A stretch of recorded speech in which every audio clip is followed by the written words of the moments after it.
Olá! Um dos grandes questionamentos desde a antiguidade é se estamos sozinhos no universo. Afinal, com bilhões de planetas só na Via Láctea, é difícil imaginar que nenhum apresente condições para abrigar vida.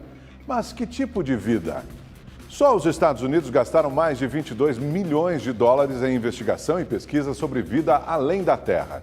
Existem relatos de OVNIs por lá e também por aqui. Por isso, nossa equipe foi até Alto Paraíso de Goiás, uma cidade conhecida pelo misticismo. A região fica em cima de uma enorme placa de quartzo. E extraterrestres e abduções são assuntos do cotidiano.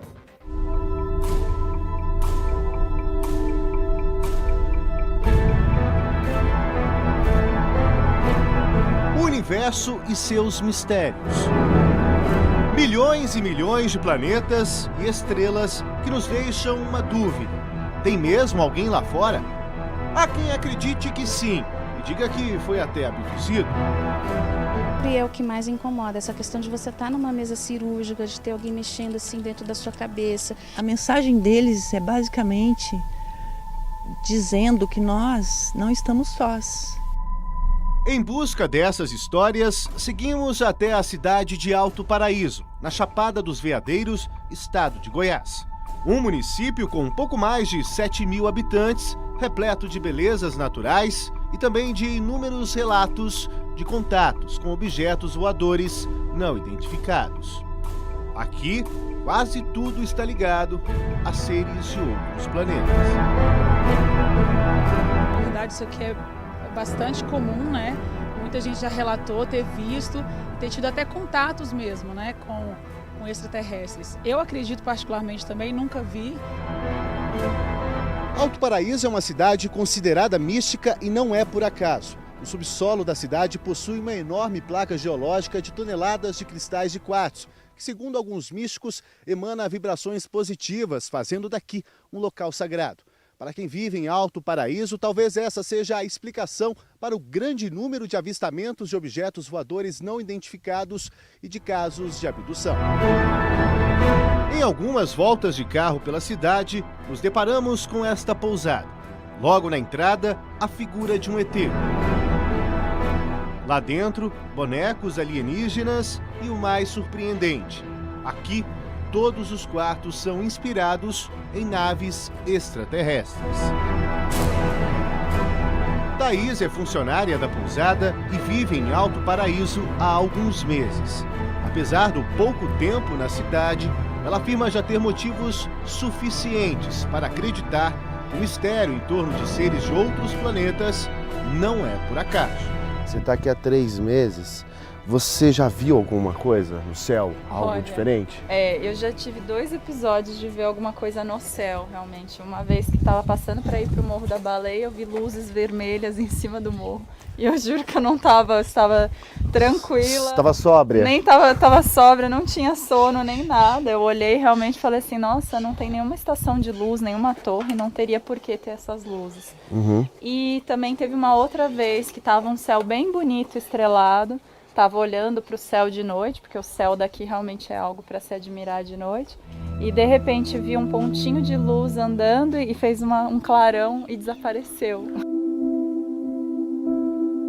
Nós subimos aqui nos quartos em formato de discos voadores para mostrar essa imagem. É impressionante porque chama a atenção que a ideia que passa é que vários discos voadores pousaram neste terreno e é isso que muitas pessoas acreditam, que seres de outros planetas, vendo lá de cima essa imagem, possam ter a curiosidade aguçada, facilitando assim um possível contato entre seres do planeta Terra com seres de outros planetas. Hora de conhecer os quartos. Na porta de entrada, os nomes que foram dados a cada um deles. Bom, então vamos entrar em um dos quartos para conhecer. A gente escolheu o quarto de nome Área 51. A chave está aqui na minha mão, olha só o chaveiro, formato de um alienígena. Vamos entrar aqui para conhecer, vamos lá?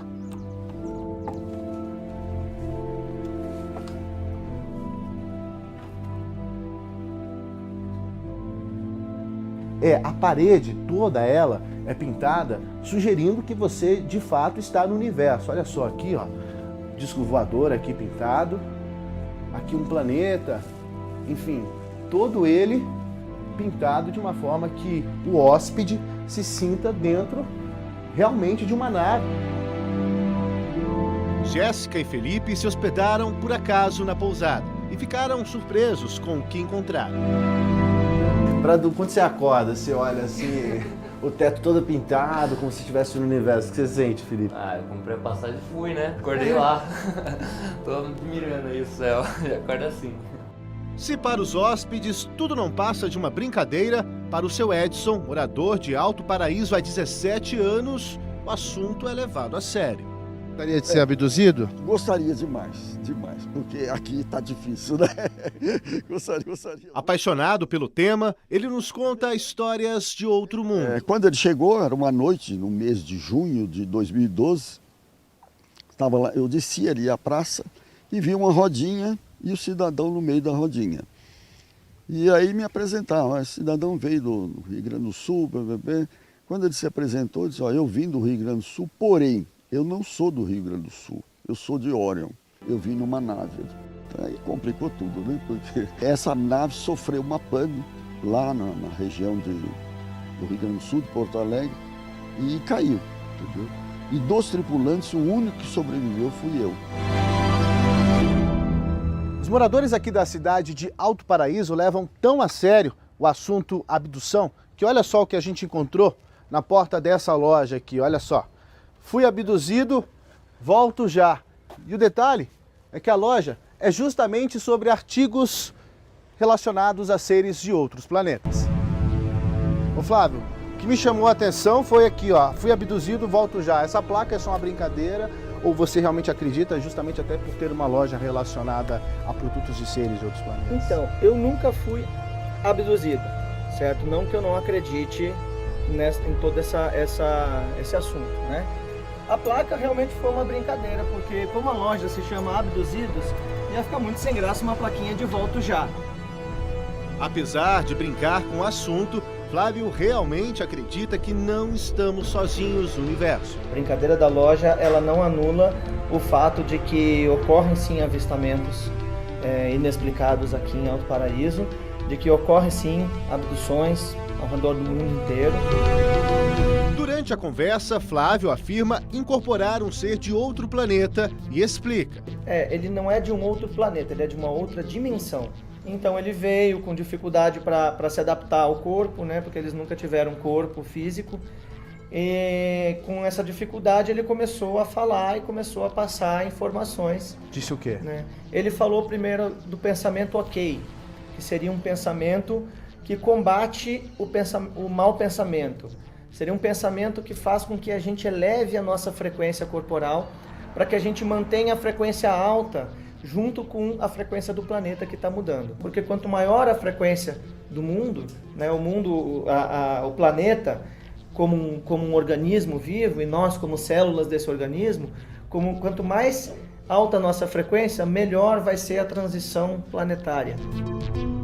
É por meio de Flávio que conhecemos a terapeuta intuitiva Deva Laio, que afirma ter sido abduzida várias vezes. Esse, segundo ela, foi o motivo que a fez ir morar em Alto Paraíso. Eu comecei a tomar consciência do que acontecia comigo em 2015, quando aconteceu a primeira, mas eu não sabia que aquilo era. Eu tive um sonho muito, muito estranho. Na época eu morava em Minas Gerais e eu sonhei que eu estava, de fato, numa nave na frente de um ser mais ou menos do meu tamanho, com orelhas pontudas, assim, mas o tom de pele era um verde muito claro e eu me lembro da textura, um brilho diferente. Em 2016, os sonhos aumentaram e, segundo ela, pareciam cada vez mais reais. Sonhos estranhos. E eu comecei a sonhar, de fato, assim, com extraterrestres. E esse sonho, para mim, ele foi muito nítido. Eu estava dormindo e quando eu viro do lado, eu vejo, assim, um ser muito parecido com seria uma versão de criança de Grace, só que com a pele muito branca e leitosa. E tinha aqueles olhos, né, grandes. E me olhava, assim, eu fiquei muito encantada com aquele ar de inocência. Enfim, era uma criança que saiu correndo pela minha escada. Após os sonhos, Deva afirma que passou a ver objetos voadores não identificados sobrevoando a casa onde morava em Mogi das Cruzes, interior do estado de São Paulo. Na verdade, são luzes, né? Luzes assim. E no começo eu achei isso aí alguma criança brincando, né? Foi no primeiro dia, aí no segundo dia, luzes de novo. No terceiro dia, o negócio começou a virar um festival ali, os vizinhos tudo em cima da laje. Eu falei, não pode ser criança que tá fazendo isso. Aquilo para mim foi uma certeza. E aí então aconteceu um episódio que eu estava dormindo, estava deitada de lado, uma luz muito forte, mas muito intensa mesmo, mais intensa do que essa daqui que está nos gravando agora, no meu quarto. As paredes sumiram, tudo sumiu, o teto sumiu. E o engraçado, o mais curioso, assim, a coisa mais estranha é que eu sabia, alguma coisa no meu sistema sabia que era eles. O que para muitos pode soar como pura ilusão, para o seu Severo não há dúvidas de que pessoas são sim abduzidas por alienígenas ao redor do mundo. Ele acredita tanto que fez do hotel dele, em Alto Paraíso, um local à espera da chegada de extraterrestres. Olha só o que diz a placa: estacionamento exclusivo para discos voadores. Esse disco voador, na realidade, ele é uma réplica daquele que foi achado em Becker, nos Estados Unidos, na Área 51. Ele tem 8 metros de diâmetro e 3 seres humanos, 3 extraterrestres ali dentro. Então é aquela história da Área 51. Agora, esse disco voador é do mesmo tamanho do que foi encontrado? Sim, ele tem na Área 8 51? metros de diâmetro. Então, segundo relatos do xerife, que teriam alguns seres lá dentro. 3, como aqui? E o disco teria esse diâmetro aí. Seu Severo gosta de conversar. Como todo apaixonado pelo assunto, também tem histórias para contar. Como se fosse subir no morro que nós temos ali, que é o Jardim Zen. Aquele morro ali, né? Aquele morro. Aí eu pensei que era um acesso ao morrão, algum carro, mas ele estava subindo. Ele subiu quando chegou ali no ápice, onde você está vendo o coqueiro ali, mais ou menos naquela altura. Essa luz, que era amarela, se transformou numa luz azul, escarlate. Fez um zigue-zague e sumiu. Aí no outro dia na cidade, a gente comentando, mais de 400 pessoas viram o mesmo fenômeno. O mesmo fenômeno, a mesma luz. A mesma luz. Ele fala ainda de um caso de um professor que foi demitido de uma rede de ensino por ficar quase um ano desaparecido, vítima de uma suposta abdução. Depois, com muito custo, a gente conseguiu submetê-lo a uma hipnose, uma regressão. E nessa regressão aí ele se lembrava que tinha uma espécie de uma nave que se deslocava a uma velocidade assim infinitamente grande, porque ele via muitas coisas passar pelos visores que tinha a nave. Eles puseram ele num equipamento e era o que ele se lembrava. E que durante esse período de quase um ano que ele ficou fora, ele só se alimentou uma vez.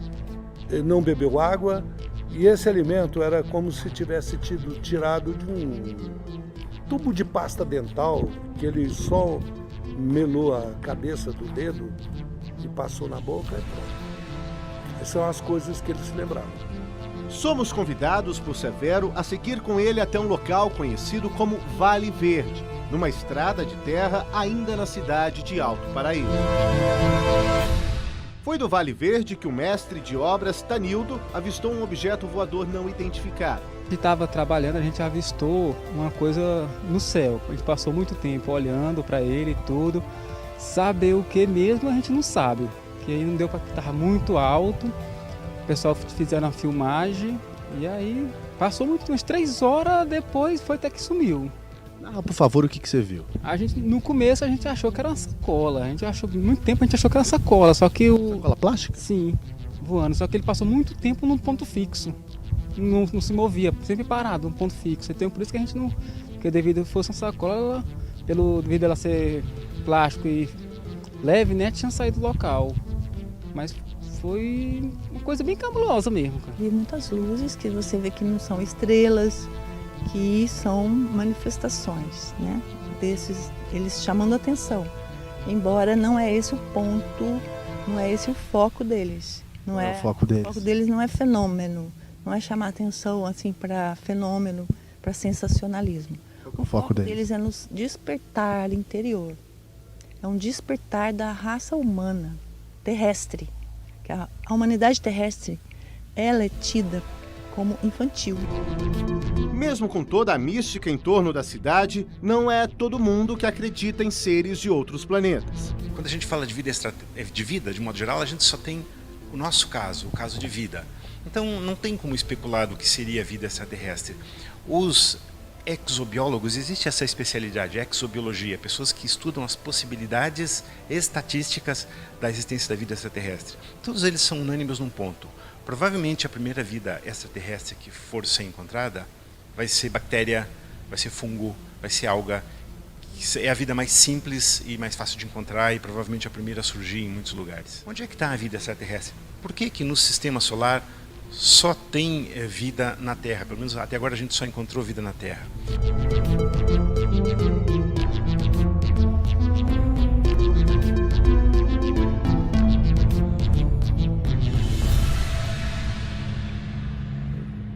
Faixa de luz, naves prateadas, contatos durante o sono e lembranças após sessões de hipnose.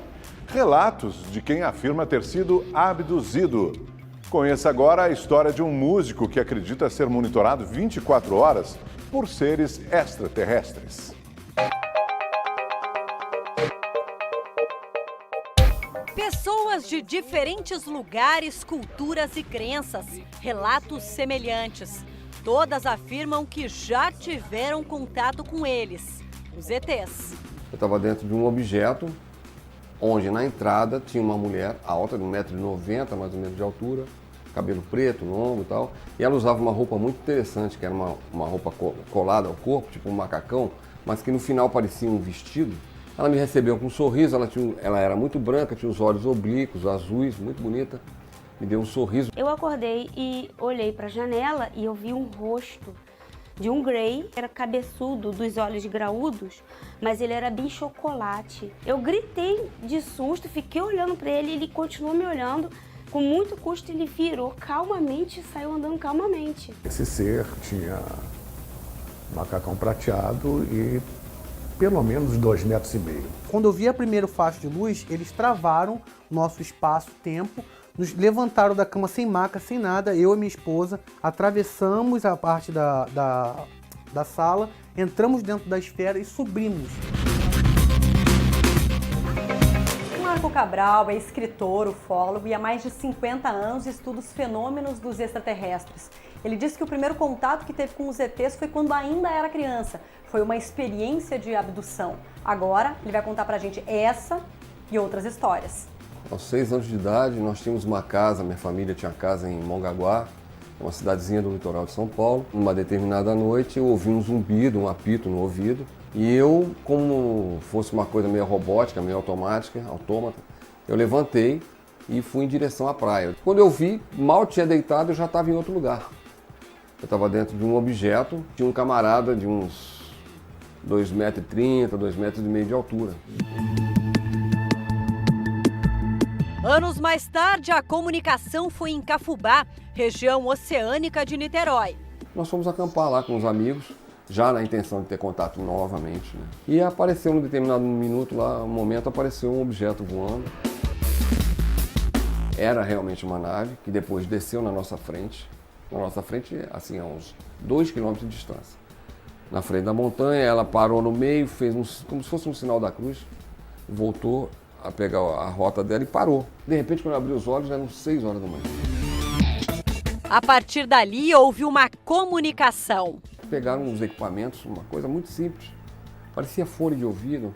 Prenderam no meu peito, prenderam no peito do meu amigo, prenderam no peito deles, tinha um fonezinho, botaram. E aí eu comecei a entender o que eles falavam. Eles falavam no idioma deles, eu entendia no meu.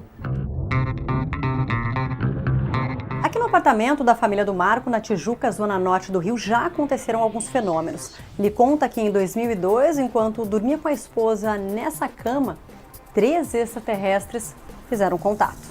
Tive aquela famosa paralisia do sono, que eles chamam, né? Você fica parado, você quer se mexer, você não consegue. Você não consegue emitir um som, você só pouco, mexe os olhos só, mais nada. E minha esposa dormindo, eu querendo chamar ela, não conseguia, não saía nada. E eu vejo 2 greys entrando no meu quarto. Eles entraram. Um veio do meu lado, o outro ficou aqui, e tinha um outro maior, que eu não consigo lembrar direito como ele era, porque não dava para ver bem a fisionomia, que eu acho que não era grey, era outro tipo, era bem mais alto. E um dos greys veio, e eu vi o canto do olho aqui, que eu podia mexer o olho, como se fosse uma agulha muito comprida, parecia isso. E ele introduziu aqui, eu fechei os olhos. Após esse procedimento, o músico acredita que começou a ser monitorado. Eu tive 3 implantes, né? Agora eu estou com 2. Então eu acredito que uma das maneiras de monitorar são justamente os implantes. A partir dos contatos, vigílias e abduções, Cabral afirma que chegou a receber mensagens dos seres. Uma delas teria sido gravada.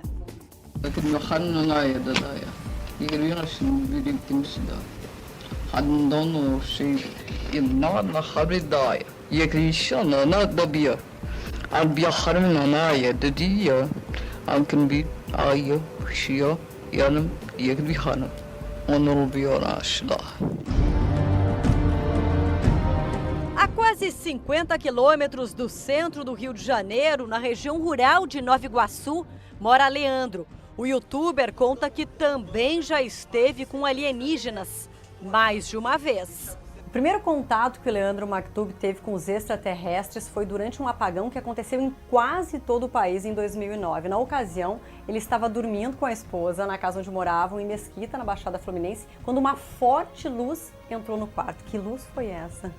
Foi a luz que mudou a minha vida, mudou da água para o vinho.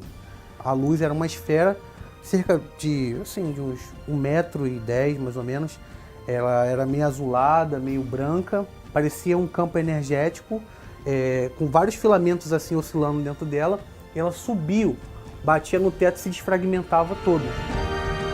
Leandro foi submetido a um processo de hipnose para relembrar o episódio. Na verdade, aquele momento que a luz estava se dissipando no teto, era o momento que eles estavam nos trazendo de volta. Como é que eram esses seres? Tenta narrar um pouquinho do que você viu ali. Eram seres muito frios, tá? Eles eram seres que não expressavam realmente nenhum tipo de emoção. Eu, ao mesmo tempo que eu sentia medo, eu estava muito lúcido do que estava acontecendo e sabia que eu não ia ficar preso naquilo ali, que eu ia sair. A esposa Viviane também tem as lembranças daquela noite. Quando eu senti o clarão nos meus olhos, eu pensei assim, na hora, a luz voltou, aí abri os olhos correndo, mas quando eu abri os olhos, eu vi uma luz entrando pela fresta da porta, assim, por baixo da porta, que invadiu o quarto todo. E era uma luz, um branco muito diferente do que a gente está acostumado aqui. E aí eu falei na hora pra ele assim, você viu? Aí ele respondeu, a luz. Quando ele falou isso, eu levantei e ele puxou a porta. Na hora que ele puxou a porta, foi onde eu vi aquela esfera de luz. Ela estava já subindo assim, ela oscilava e ela parece que bateu lá no teto e desfragmentou todinha. Dentre tantos relatos de abduções e contatos, há também quem estude esses fenômenos. O Paulo Iannuzzi é economista, ufólogo e há mais de 20 anos fundou a Escola de Mistérios, que fica aqui na Tijuca, no Rio de Janeiro, que é esse espaço que vocês estão vendo, que é dedicado a estudos científicos e paracientíficos. Paulo, fala um pouquinho pra gente sobre a escola. O Pilares Gêmeos Escola de Mistérios é uma instituição que se destina ao conhecimento, basicamente conhecimento. Nós oferecemos não só conhecimento, como desmistificações e aprofundamentos de determinados temas, principalmente em relação à ufologia, Antigo Egito, na sua parte cultural, arqueológica, egiptológica e místico-espiritualista, magista, ocultista. Paulo, no seu caso, aqui já aconteceram alguns contatos? A nível telepático. A nível telepático, tivemos presenças aqui, né, de seres de vários níveis multidimensionais, vários níveis dimensionais, melhor dizendo, mas nunca foi algo físico. Mas a presença sempre há, e sempre quem sinta, né? E perceba. E, embora nem todos, aliás, a grande maioria tenha dificuldade de identificar ou diferenciar essas vibrações, essas consciências que se manifestam. Na verdade, os extraterrestres já estavam fazendo contato há muito tempo. Os extraterrestres não são muito poucos os que chegam aqui. A grande maioria já está aqui há muito tempo, né? Então, esse contato ele é feito sistematicamente desde a mais remota antiguidade até mesmo no início da formação do planeta. Antes até do planeta ser formado, já existia um projeto, um cronograma de trabalho dentro do processo de formação do planeta, da humanidade aqui implementada, uma vez que a Terra é um grande laboratório. Segundo revelações do médium Chico Xavier, em 1969, quando o homem pisou na Lua pela primeira vez, uma reunião com as potências celestes estabeleceu um prazo de 50 anos para a sociedade terrena avançar. Depois disso, seria realizado um contato em massa dos alienígenas com os seres humanos. A data limite apontada pelo médium seria em 2019. Mas os especialistas não acreditam que estamos preparados. A humanidade ainda não se preparou adequadamente para a finalidade pela qual a obra Data Limite se propõe. Nós estamos chegando no fundo do poço. Precisamos chegar para expurgar toda essa parte viciada, engessada da humanidade, em termos emocionais, mentais, físicos, para que possa haver uma abertura posterior. Se tivesse esse contato, provavelmente haveria muito prejuízo para a humanidade, a exemplo do choque cultural de civilizações mais avançadas em relação a civilizações pouco avançadas. Nós não sabemos quem são eles, nós não sabemos o que eles fazem profundamente e com o que estamos lidando. Paulo, qual é o futuro da ufologia? O futuro da ufologia é acabar. Quando a nave descer, para que eu foco?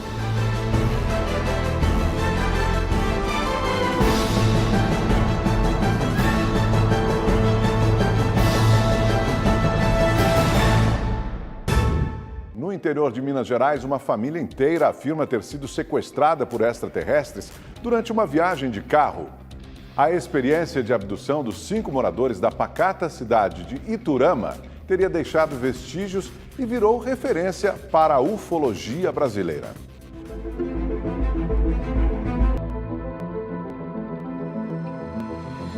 Como era muito alto, como você está lá em cima e vendo lá embaixo, ao mesmo tempo.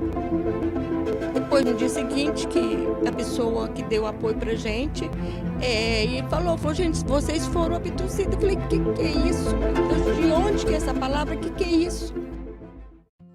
Na pequena Iturama, a quase 800 quilômetros de Belo Horizonte, um caso misterioso envolve uma das famílias mais conhecidas da cidade. A equipe do Documento Verdade foi recebida pelo personagem principal dessa história, o seu João Caiana. Nas paredes da casa, quadros de ETs e naves espaciais chamam a atenção. Aqui tudo tem um significado. Isso aqui é um ser, e eu já vi um ser. Ser de luz. Eu já vi um ser nessa característica aqui. Aqui esse outro? Esse outro aqui é um quadro mostrando um campo de energia, né? Certamente baseado à força de energia deles. O que para muita gente é algo pouco provável, para o seu João é uma certeza. Ele sempre acreditou em ETs. Eu namorava muito o espaço assim, o horizonte, e ficava pensando em forças diferentes a nossa, em existência, que não seria possível ter só a gente, isso não é possível uma coisa dessa. E eu gostaria muito de saber. E sempre eu estava ligado, e eu tinha na mente o seguinte, extraterrestre. Eu quero conhecer extraterrestre.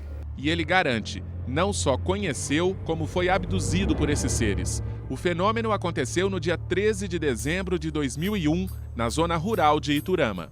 O seu João estava nesse ponto aqui dessa estrada de terra quando tudo aconteceu. Ele voltava de uma fazenda no carro da família. Aqui dentro estavam também a mulher, a filha e uma amiga. O que chamou mais a atenção num primeiro momento, seu João? É assim que a gente viu as luzes, né? E a minha filha achava que era um avião e eu olhei e me chamou muita atenção, porque avião ele anda, as luzes dele andam piscando, né? O senhor pensou que era o quê? Aí já me veio na ideia que era uma nave. Eu falei, não, isso é extraterrestre, é uma nave espacial. A nave espacial veio acompanhando o carro do seu João até esse ponto aqui, ó, essa curva da estrada. Chegando aqui, o que aconteceu, seu João? Quando nós chegamos aqui, ele estava parado naquele alto ali. Parado para lá? Bem em cima daquelas árvores lá. Foi aí que eu parei o carro, porque eu tinha vontade de ver eles, né? Curiosidade. Desde pequeno eu falava, eu quero ver eles. Parei o carro e mostrei para minha filha, falei, é uma nave. Até então, nessa hora, as duas luzes não movimentavam sinal. Sabe? Ela estava fixa. Eu notei que ela era grande, ela não estava em bom assim. Ele estava só parado, não fazia nada? Parado, quietinha. A vermelha de cá e a amarela de cá. Preocupado com a família, o seu João decidiu seguir viagem, mas por pouco tempo. Como que o senhor foi abduzido? Aqui, quando a gente chegou nessa reta aqui, ó, eu havia parado ali naquela curva e a minha filha alertou que ele estava vindo. O pai está vindo atrás de nós. Eu então parei o carro, mas deixei o carro funcionando em ponto morto e fui abrir a porta. A porta estava com o vidro fechado.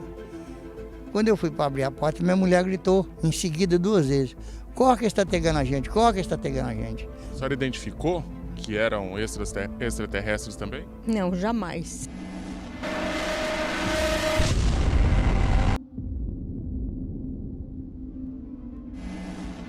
Foi tudo muito confuso, foi aonde que a minha filha, a Magui, ela gritou, ai pai, eles estão aqui.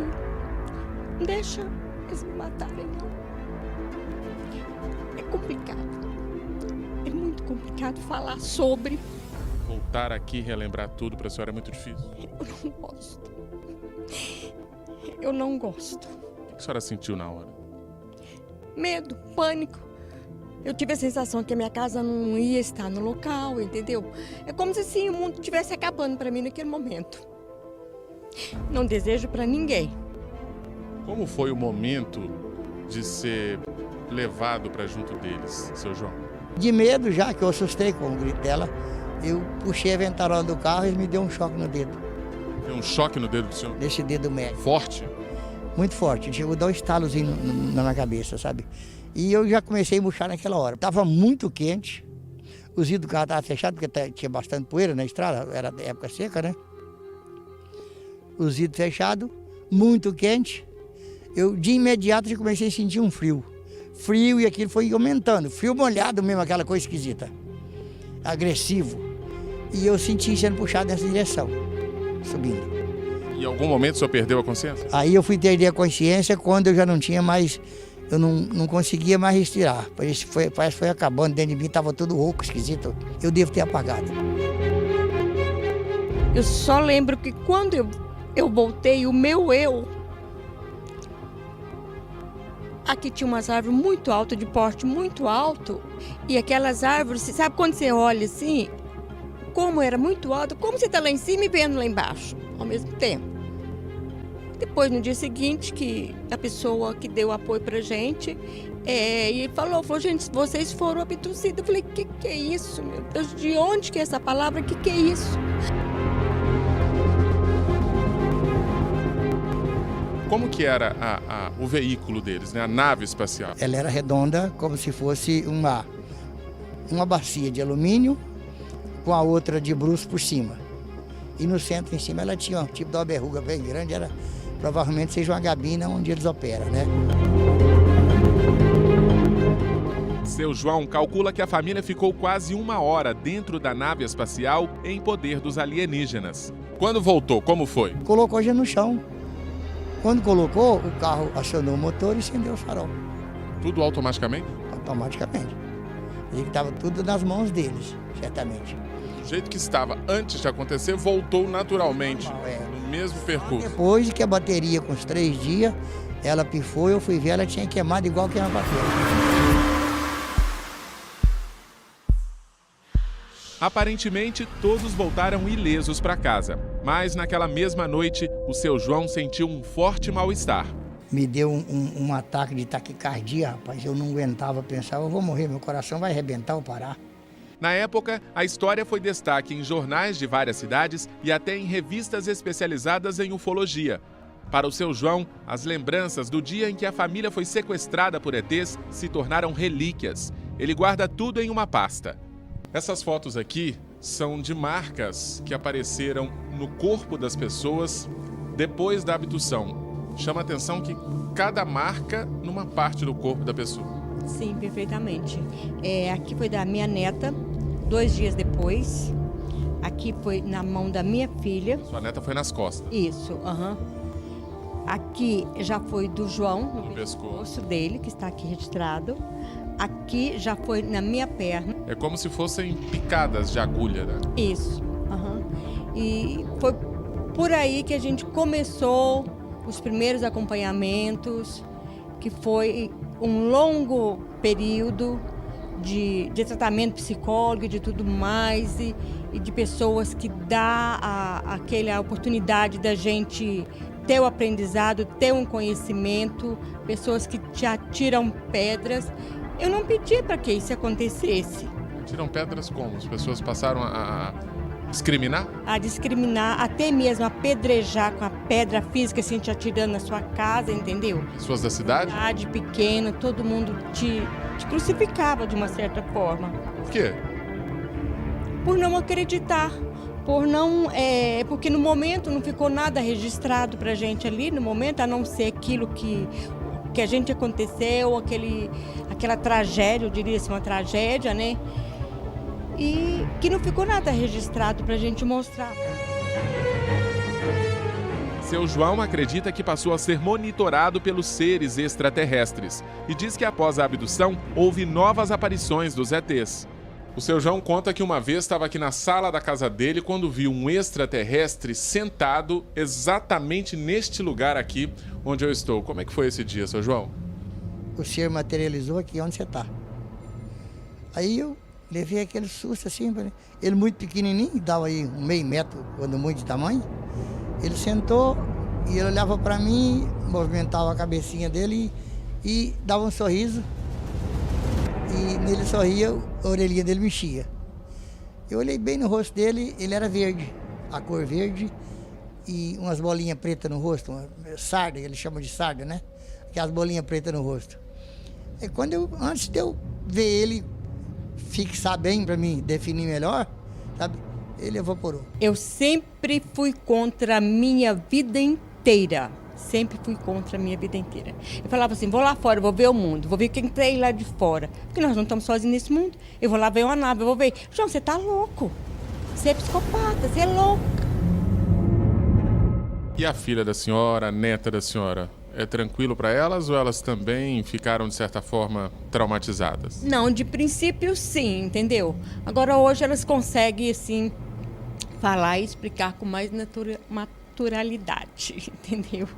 Elas lidam melhor? Lidam melhor com a situação. A senhora realmente se incomoda muito? Muito. A vida inteira. Vai me incomodar.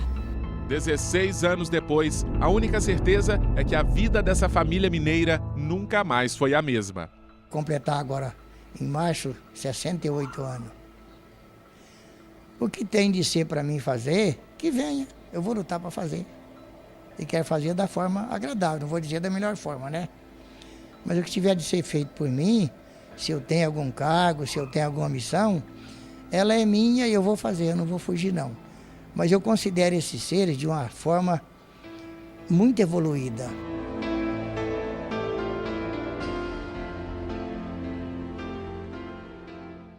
O Documento Verdade fica por aqui, mas as reportagens que você assistiu neste programa também estão disponíveis no portal da Rede TV. Até mais!